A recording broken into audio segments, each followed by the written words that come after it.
So we're going to talk about this, and I'm going to tell you basically what I've shared with her, my own experiences, and how we can offend not only other therapists, but we can offend customers by not understanding that what we do is in close proximity to other people. So of course you have to be aware of your breath, you have to be aware of your body odor, you have to be aware of if you wear too much perfume or too much scented body lotion. Is it offensive to our customers, potential customers, and our coworkers? And I think this is something that's hard to gauge in a conversation, especially when the person or it's you are unaware.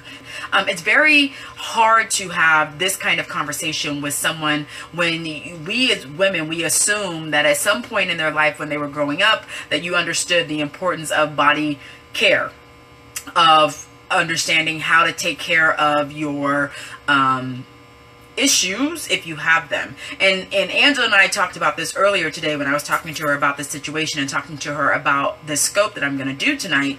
And we both were in agreement that, you know, a lot of people, especially women, we are not comfortable having an open, honest, candid conversation about body odor, about breath, about cleanliness, about any of those very taboo type conversations, because it's not something that in our society that we take seriously. It's always done hush hush. It's always done when something is wrong. It's always done kind of on the under. Mints I would have in my pocket, or I would have some gum that I would chew in between clients and then throw it away. And I really stopped doing that once I got introduced to oil pulling. And oil pulling I've been doing for years, but it's, you know, 10 minutes a day. I use oil to swish. I prefer to have a lighter oil. I use sunflower oil. You can use really any oil you want. I will say if you do start oil pulling, and you can look this up on Google, it's an Ayurvedic type of cleansing for your palate, your mouth, your gums, and the back of your throat. Denise had brought up a good topic about people being aware. Once a day, I do it every morning, about people being aware of body odor. And some people are nose deaf, is what I call it. Either they know they smell and they don't care, or they just cannot smell themselves at all. So being aware of body odor, I have found with, and I'll take clients first and then I'll go to employees, but with clients, I think a lot of it comes from the lack of understanding of what changes the body's odor, what changes your pH, all of that stuff. And I'm not just talking about in the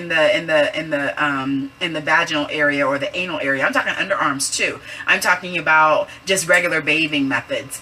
And I always share with most of my clients that, pretty much all of them, that I'm a 2-dayer, sometimes 3. It just depends on what's happening in the day. But I'm going to take a shower in the morning, and I'm going to take a shower at night.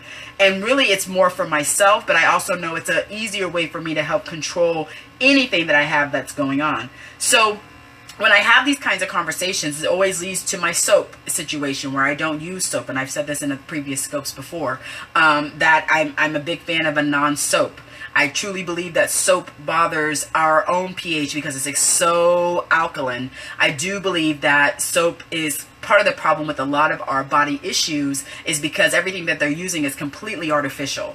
So, you know, Dove is still a soap. So their whole marketing plan is saying that it's not a soap. Dove is a soap. 2 to 3 days, doesn't your skin dry out? No, because I don't use a soap, Jeannie. I'm anti-soap, so I like my glycerin-based soaps, which are based from oil. And glycerin, as you know, is very, very moisturizing. Glycerin is a great humectant, especially when it's used in the skin. It's very water-loving. The soap and the bathing and the cleansing part is a conversation that has to be done very delicately. Some people just don't bathe. And when I joke about men and that they don't wash their back, I mean, that's really true. A lot of them don't wash their back because they don't bathe properly.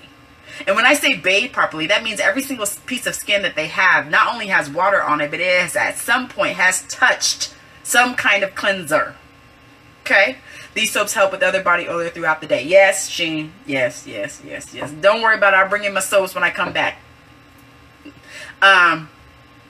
And then I'll be back tomorrow, so I'll text you. Anyway, the importance of understanding what cleansing does, and when you talk to clients about cleansing, it's not just about getting the dirt off today. It's not just about getting the oils off or anything like that, or just being in the water. It's understanding that there's a lot of things that happen in our body throughout the day. Part of it is because we are putting artificial things onto our body.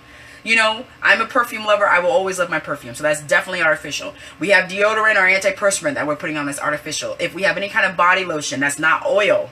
I'm a big fan of oils. I've always worn oils. I like it a lot better. It's more moisturizing, more natural on the skin. Oh, when you bring it and you approach it with people, it's all about the approach. So you got to really figure out if they care or they're aware of it and they don't want to talk about it. So I'm going to step aside from this situation that I have conversation going on right now with the spa owner, and I'll talk about my employee that I had to sit down and have a conversation with. She finally, and it came after multiple clients had came to me and said, Stephanie, it is very sensitive. You know, she's a great therapist. However, her body odor is just very too strong. Sometimes it's not bad, but when it's bad, it's bad. You know, we would hate to stop coming, but is there any way you can talk with her and maybe help her figure out what's going on? But I hope this is giving you guys some ideas. This is giving you some thoughts and some, you know, different ways to understand that you can control body odor if you're willing to address it. If it happens with a coworker, those are always kind of depending on how you know your coworker, how well do you know your coworker.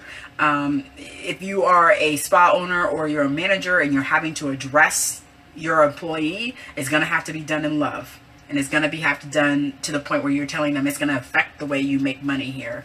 We would love for you to be successful. We would love for you to continue to make money. But if you can't control this part right here, clients are not going to want to have services with you.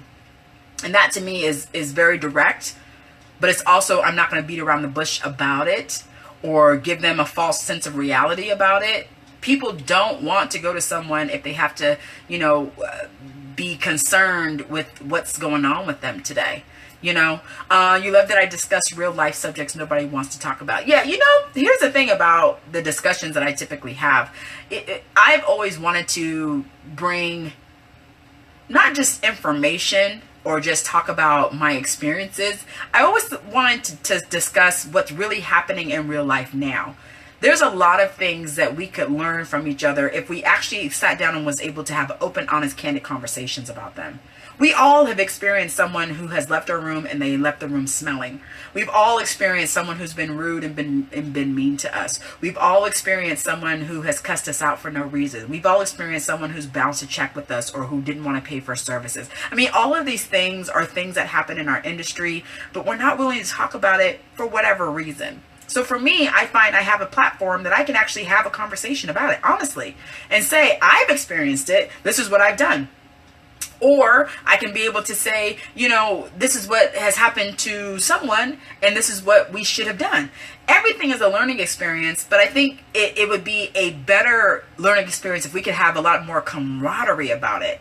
We could, you know, talk about it and say, this is what I've done. If someone has never been in that situation, this is what they can say if they ever get into that situation. And that's something that I've always wanted to share. And not necessarily come from a point of I have to sell you or come from a point of you have to listen to me. I wanted it to always be more of in a conversation. What do I use to keep the red smelling good between wax clients that smoke? Again, I'm a big fan of lavender. I love lavender. I keep lavender on me all the time. Lavender on a cotton ball is great if you have a fan. And I'm always a fan of little personal fans. So I have one clips on each one of my trolleys, and I put a little bit of lavender on there, squeeze that cotton ball there, no, it's not going to go through, and then just let the fan just work. And that's easy to do. If you have any kind of lavender spray is great to put into your fans. I always love fans. Fans to me are the easiest and fastest way. Absolutely. The mango pads are great. Thank you. Our Soothe spray is great for that. You can spray that in your fan. Our post wax pads are awesome. You can actually put that on the fan itself. It has lavender, lavender, mandarin, and peppermint. And it smells fabulous. I like to put that on the bottom of my clients' feet, especially the stinky feet. Rosemary is great too. So something that's going to be really nice.